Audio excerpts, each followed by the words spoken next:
Crafting in last Epoch can be quite confusing, and today I'm going to give you some basics to make your life easier. What's up? My name is Fup. I'm Franky Boy's co-moderator, you could say, so I'm helping him with the video production on this channel. So from time to time you will see me. Today we will be taking a look on crafting in last Epoch. I'm going to explain some of the basics from items in general, so we have a basic knowledge of that because we will need that for crafting later on. There are three different types, at least at the start of the game. Later on there are more, and that is gray items, blue items, and yellow items. Gray items have no extra stats on them, blue items have 1 to 2, and yellow items have 3 to 4. Items always have implicit stats. That's in this case on this gray item 53 armor and 14% increased movement speed, and below that is forging potential. Every item also has forging potential. Forging potential is basically the number which indicates how much we can play or modify with an item. The higher the number, the better. Items also always have 2 prefix slots and 2 suffix slots. Prefixes are on top and have a yellow arrow on the left side to indicate them,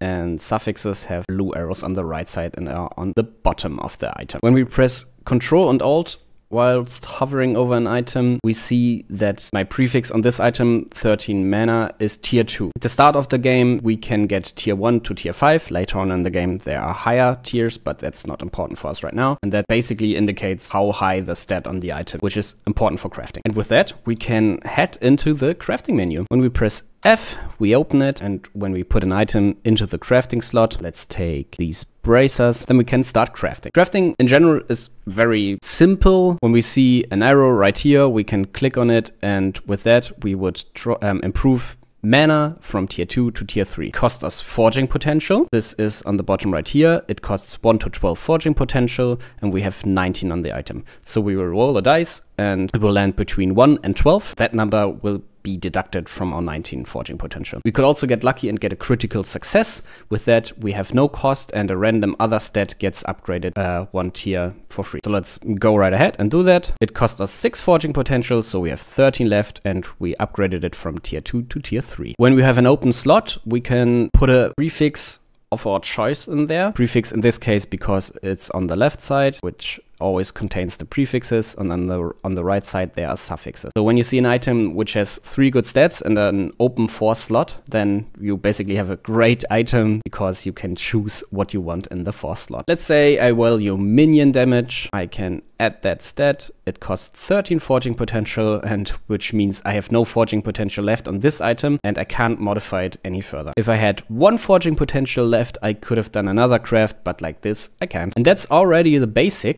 We have optional reagents with which we can play a lot, and these are quite important, so let's look at them. The Glyph of Hope. This glyph gives us a 25% chance to do a craft for free. So when I upgrade minion health right here and press upgrade, I could get lucky and have no upgrade cost at all. So my forging potential would stay at 50. The next glyph, Glyph of Chaos. Let's assume I absolutely hate necrotic resistance on this item, but everything else is fine. Then whilst upgrading the stat, I can re-roll it to another random suffix with the Glyph of Chaos. Let's do this right now. I re-rolled it, I got health, it upgraded to tier 2, and it cost me 8 forging potential. This glyph is very, very useful, and you should use it a lot. Also the Glyph of Hope, of course. The next glyph is, yeah, rather specific and is not used very often. When we press Alt and Control, we did that earlier, we could see that there's tier ranges on the item. When we take this item right here and take 24% increased minion health,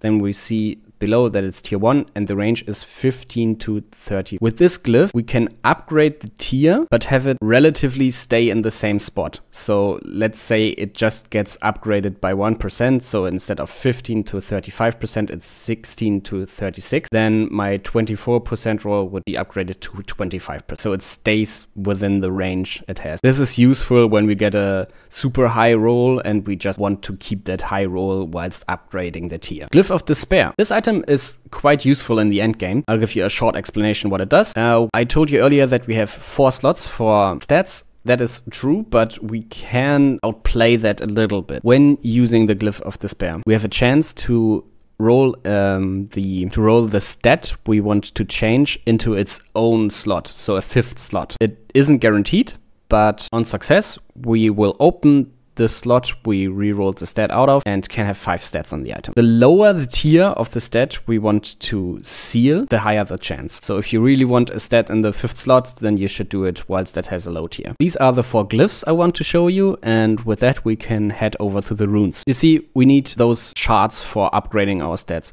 How do we get these shards? Either in the open world or with the Rune of Shattering, for example.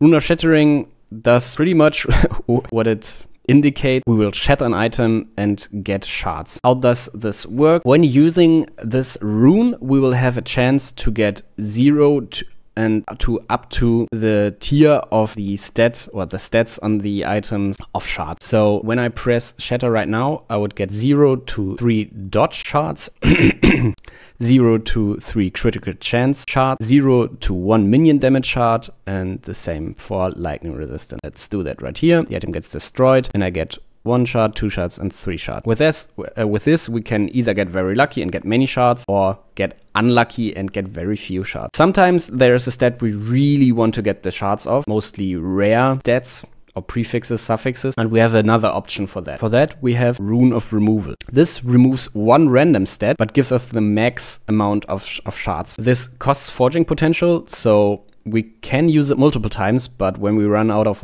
forging potential on the item then and didn't hit the stat we want to get the shards from, then we have to use the Rune of Shattering afterwards and just get a random number. But this rune should be used when you want to as much shards as possible from a specific stat. The Rune of Refinement rerolls the ranges of the item, so we keep everything on this item, but it rerolls the stats within its range. The Rune of Discovery is good in the early game. When we have an item which hasn't any stats on it or has some open slots, the rune will basically fill it with random tier 1 slot. This doesn't cost forging potential, so we can just click right here and we get 4 stats. Very nice. The Rune of Shaping, it rerolls the implicits of an item. So when we take a look, 53 armor and 14% increased movement speed, and I press it, nothing changed, which is great.